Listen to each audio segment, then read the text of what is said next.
do you see any center resembling to you in these days, and why the famous sky hook does not exist anymore? Well, I don't see anybody playing the game like I played it, but the reason that there's no sky hook that you see too often is that, again, kids aren't learning it. I learned it when I was in the 5th grade. I was 10 or 11 years old. I learned how to do it. It was easy. Well, it wasn't difficult, let me put it like that. And, you know, it was part of my game starting at that point, and it enabled me to play for a long time. What do you consider the most giant step in your career, let's say, to use I would say, like a line of your autobiography? I would say the transition I went through from 9th grade to 10th grade. You know, 9th grade I was okay player.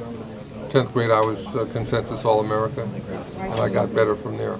So I'd say that, you know, going from 15 years old to 16 really was a crucial part. As a person very close to the Lakers, how do you feel now that you see that Pau Gasol is going to be starting in the All-Star game for the Eastern Conference after what happened with him in the Lakers in the last 2 years, where he was playing away from the basket, that is, you know, linked to what you just said right now about the big man, you know, in another system, and now he's an All-Star back in Chicago. Well, I'm very happy for Pau. He's a great player. He should be there. He had so much skill and versatility. I think that's why he's able to go to different places and do well. You know, he learned the whole game. He plays both ends of the court.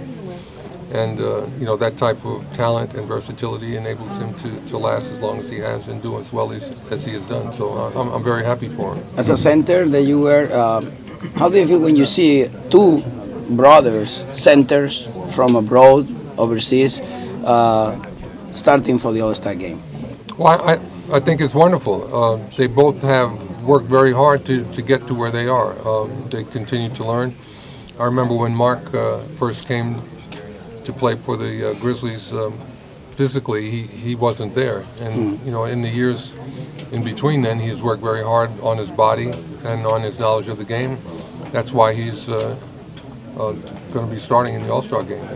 It's a tribute to his work ethic. Dirk Nowitzki is a top 10 scorer now in the NBA. Could you use a few words about his career, and do you think that the Mavericks have a shot at the title this year? Geez, I don't know if the Mavericks, I haven't seen them play this year, but you know, Dirk has had an awesome career. What do you think about changing the qualification for the playoffs? Not taking the conference, but the top 16 teams? Well, that's really up to the competition committee. They have to understand what really makes the most sense to keep the game competitive and to keep the fans' interest at a peak. So if they think that works, do you think it will be more fair for the teams? We won't know until they try it. You know.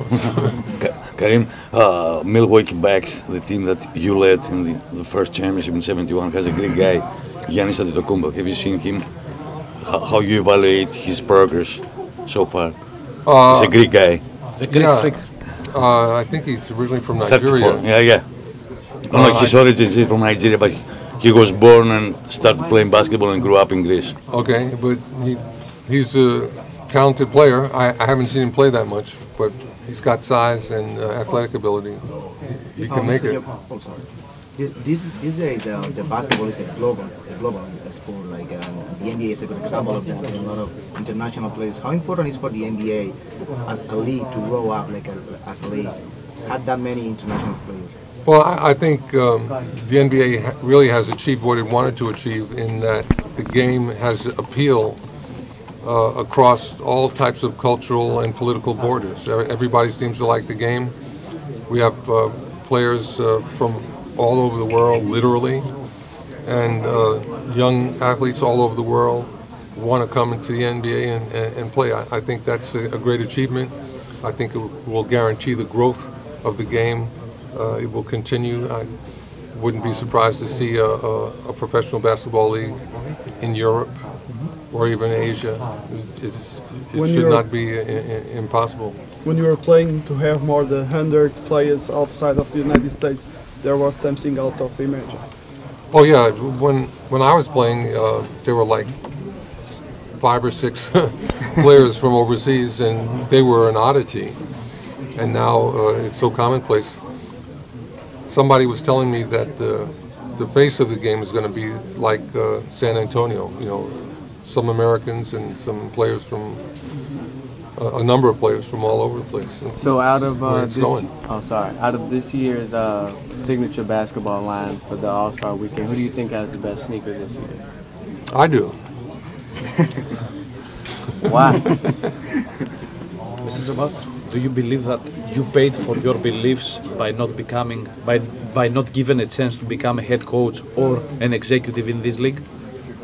Well, you know, for whatever the reasons were, I didn't get that opportunity. I have had some coaching opportunities. I think I've done well with them, but you would have to talk to the people who made those decisions. I didn't make those.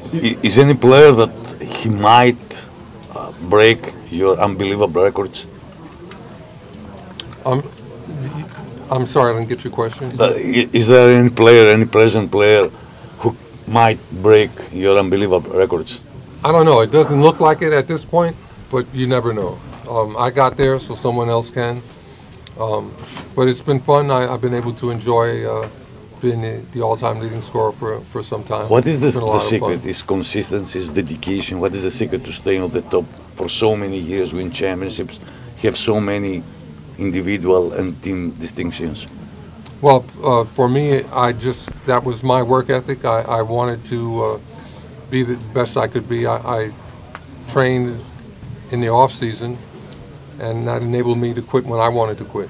So, you know, I was able to have some longevity because of the approach I took to training and being ready to play.